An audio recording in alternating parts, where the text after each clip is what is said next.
Hey, what is up everybody? I'm Riz, and today's amazing video I'm going to show you 3 different ways you can screen mirror any Apple iPhone to a normal TV. Unlike Google TVs or Android TVs, normal TVs are pretty limited when it comes to screen mirroring iPhones or any Apple devices to them. So in this video, I'm going to show you 3 different and wireless methods you can connect or screen mirror your iPhone to it. Also, if you have a Google or Android TV, don't worry about it. The video is coming up after this. So be sure to subscribe, and now let's jump into it. Okay, first up, before we actually try any method, the first thing you need to do on your iPhone is to make sure your iPhone is connected to your home Wi-Fi. Really simple. The first thing you want to do is to go into the settings. Now, inside the settings, you want to go into the wireless Wi-Fi tab actually, and just connect it to your home Wi-Fi. If you don't have that, you can actually use your mobile hotspot if you want to. I would not recommend it because mobile hotspot can cause you mobile data, so just be careful with that. Now, next up, once your iPhone is connected, that is pretty much all you have to do for the method number 1. Next up, what you need to do is to make sure the iPhone and your TV are both on exact same connection for this method to work.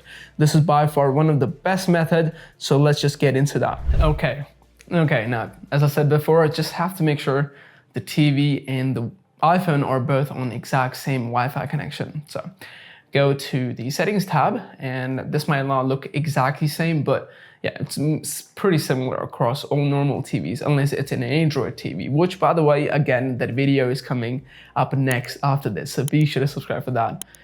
Then you want to do is to go to the general settings, and inside the general settings, you want to go to the network settings. Now, if you have never done this before, click on Open Network Settings. Once you do that, it will ask you 2 different options. You have wired. If you want to use wired connection, you can if you have the option. I would recommend wireless. Click on wireless and just connect to your home Wi-Fi connection. As you can see, that is my connection. And if you have a hotspot, you can actually connect it to the hotspot as well. But yeah, let's just connect it to the home Wi-Fi. Once the connection is established, as you can see, pretty simple.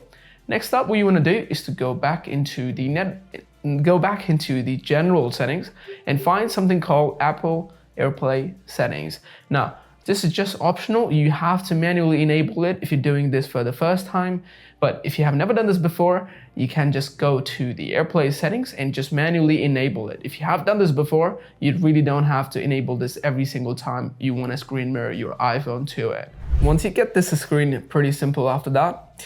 On your iPhone, you want to go into the control center. As you can see, mine looks pretty different, but you can actually customize the whole thing. Next up, what you want to do is to find something called screen mirroring right there. That's the screen mirroring option right there. But if you don't have that, don't worry about it. Just hold on your control center and you can click on add a control. And once you do that, you can find the screen mirroring right there. That's the screen mirroring tab right there. You can actually make it bigger too if you want to. You can actually drag it to anywhere you want. You can actually make it bigger as well. I have a smaller one right there. I'll just have the bigger one at the bottom.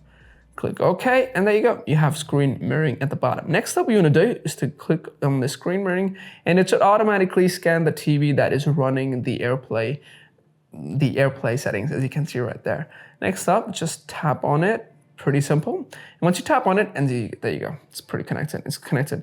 I mean, it's pretty simple, pretty straightforward, and it doesn't have any lag. You can see it on the TV.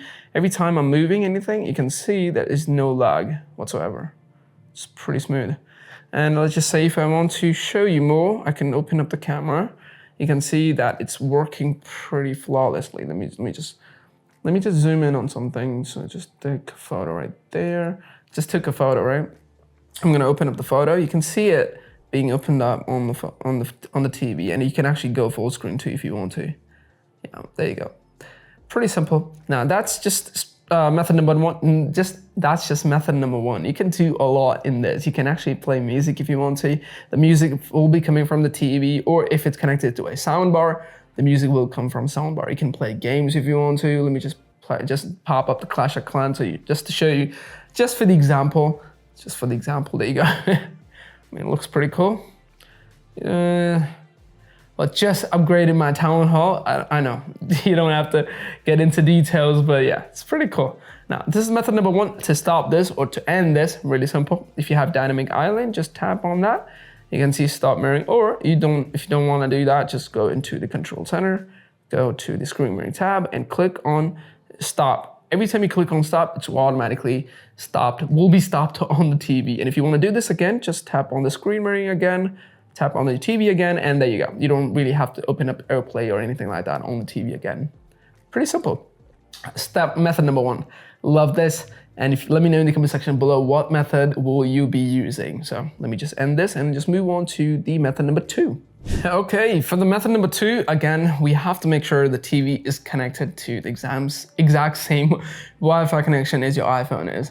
Next up, what you want to do is to go open the Play Store on your iPhone. And onto the Play Store, you have to download this free app called iMediaShare. By the way, all the app links will be in the description box below, so you really don't have to search for anything. Just go to the description box below, right below the like button, and you can tap on the iMediaShare link. It's a really old app, and I actually love this app because it's really simple and it has nothing that just screams fancy. I mean, I'm not saying it's bad. I'm just saying that it's not fancy. Once you download iMediaShare, let me just go to that tab right there. There you go. I have iMediaShare. Now, I want to explain something before I actually jump into the iMediaShare. Now, if you go into your gallery, let me just tap on my gallery. Now, if you go into my gallery, let's just say I want this photo. I want this photo to be mirrored on my TV, but I really don't want to show the whole gallery onto my TV, just like we did in the method number 1. Now, this is where it gets interesting. You see, you cannot just cast this photo onto your Samsung or normal TV because that's how it should work, right? But it doesn't work like that. Now, even if you have Google Photos, even if you have Google Photos and you want to send something onto the TV, so let me just open up something. Yeah, okay. So let's just say I want to cast this. You can actually click on cast, but as you can see, this doesn't work on normal TVs. This works for Google or Android TVs, but it doesn't work for the normal TVs, which is frustrating because that's where this app actually gets into play. iMediaShare actually does that for you. Now, this is pretty slow. When you click on that, just give it a couple seconds. It will automatically load for you. Okay, once it's loaded, it will ask you a couple permissions. Just click allow to all of them. And once you do that, you will have 4 different options. You can see there's a camera, there's a photos, music, videos, and local network. I would not go into local network because this can get a little bit buggy at the moment. In this case, I would just click on my photos. As you can see, it will give you pretty much all your albums. In this case, you can just go to your albums. You can see wallpapers. I mean, this is just the photos that I gave permission to it. In this case, I have a couple of photos that I want to show you. So you can actually go into the recents too if you want to. I don't want to go into that. I will just show you for the sake of this example. Just want to show you something. So let's just say these are the photos that I've given permission to it, right? Let's just say I want this photo on my TV. So once you click on the photo, it should automatically show you your TV that is running on the same Wi-Fi connection. Now, as you can see, that is my TV in the background. Once you tap on it, there you go. It's kind of slow when compared to the method number 1, but it works. So there you go. And you don't have to show the whole gallery or anything onto your TV before you actually show something on your TV. That's just this perks of having normal TV, right? If this was Android, I don't have to use this app. I would just use the Google Photos app automatically, right? But this is not this is a normal TV and this is an Apple iPhone, so it doesn't work like that. In this case, you can just go back and you can select any photo you like. Let's just say I have a different photo. Just every time you click on a photo, it should automatically show you on the TV, which is pretty cool. I mean, look. Yeah, I mean, I look like a bunny at the moment. Yeah, let me just go back. Let me just go back and find something else. Let's just go. I look like a bunny. Yeah, but you get the idea, right? You have all the albums. You can select any photo you want, any video you want that you want to be played on your normal TV. Other than that, you really don't have to open up anything on your TV, and this works across any normal TV you have. So let me know in the comment section below if you find this method helpful. Now, on to the third method and the last All right, last but not the least, obviously, is YouTube. Now, YouTube is pretty much the last app you would think about, right? Now, YouTube is pretty interesting when it comes to mirroring your videos or anything you want to play on your iPhone to your TV. Now, in this case, you really don't need Google TV because YouTube has pretty amazing features. Now, every time you open up YouTube and open up any video that you want to play, but if you don't want to play on your iPhone and you want to play on your TV, and that cast option right there comes into the play, right there. If you see it right there. Once you tap on it, it will give you a couple options and the TVs that are running on the exact same Wi-Fi connection. Now, this is really interesting that YouTube is by Google, right? But this doesn't work with Google Photos or any other Google app. This works with only YouTube. It's just interesting and just boggles me that this should work with all Google app across all the normal TVs, but this is the only method that only works with the normal TVs. Now, in this case, you have, as you can see, we have YouTube. As you can see, we have Samsung right there. That's my TV in the background. Now, this method is not as fancy as the method number 1, or maybe 2. 2 was pretty fancy, but this is pretty straightforward. If you want to play a video on YouTube, that's the only thing you can cast on your TV. Now, these are the only method that I found that are free and completely wireless. Now, if you want to know more or some of the paid apps on the App Store, I can make a video about that. But I just wanted to show you some of the free apps that you can use.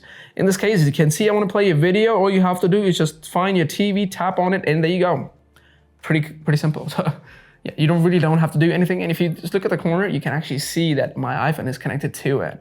Now, as you can see, you can actually seek the video, you can change the video, you can play or pause the video. So let's just say I want to play it. McLaren is a mess. Sometimes they just... let me just, yeah, see, there you go. You can play, pause, change. You can, tune the audio as well, but right now I'm connected to the soundbar, but you can change the audio, you can play, pause, you can change the video, you can do a lot there and this, and while I'm going to play, and it's going to automatically play on your TV. Now, this is method number 1. Now, this is method number 3. If you want more features, you can just tap on the cast option, and you can see there's an audio option. You can actually add you can actually use the microphone if you don't have an Android TV, or just like me, I don't have a vocal features on this one. You can actually use the audio. You can use the microphone from your phone, an iPhone. You can actually click on the button as well. You can actually click on the remote, tiny remote, virtual remote, not exactly a full setup, but as you can see, if I want to use this, you can actually see that's working. You can actually change it. You can go back. You can actually use the microphone feature as well, which is pretty cool, and it comes in handy if you want to if you watch a lot of YouTube. Now, this is method number 3. Let me know in the comment section below which method worked for you, and if you need any help, just comment down below. I'll definitely be there. I'm Riz, and I'll catch you in the next one. Peace out. Okay, that's it for the video. I hope you enjoyed it. Also, if you have any questions, just comment down below. I'll definitely get back to you. I'm Riz, and I'll catch you in the next one. Be sure to subscribe, by the way. I'll catch you in the next one.